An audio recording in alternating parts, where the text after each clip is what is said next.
Face wash எப்படி வீட்டிலேயே செய்யலாம் என்றுதான் இந்த வீடியோல பார்க்க போறோம். கற்றாழையை கழுவி நல்லா துடைத்து வைத்துக் கொள்ளுங்கள்.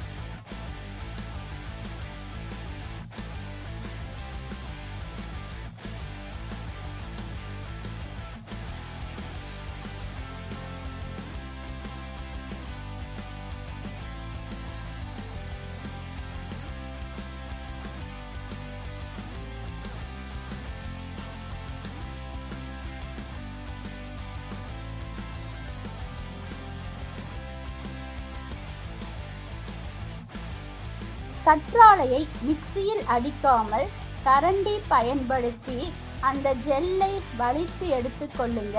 மிக்சியில அடிச்சா அதுல இருக்கிற வழுவழுப்பு தன்மை போயிடும்.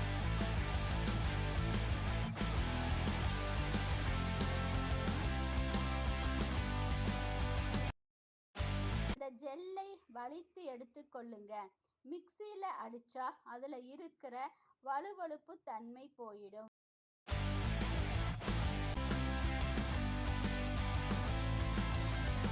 அழிச்சு எடுத்த ஜெல் ஒரு பங்கும், பேபி ஷாம்பு ஒரு பங்கும் சின்ன ஜார்ல சேர்த்து வச்சிங்கன்னா இதை 1 மாசம் யூஸ் பண்ணலாம்.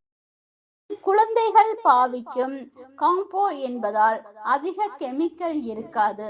கற்றாழையும் கெமிக்கல் இல்லை. அதிக விலை கொடுத்து வாங்காம இப்படி ட்ரை பண்ணுங்க.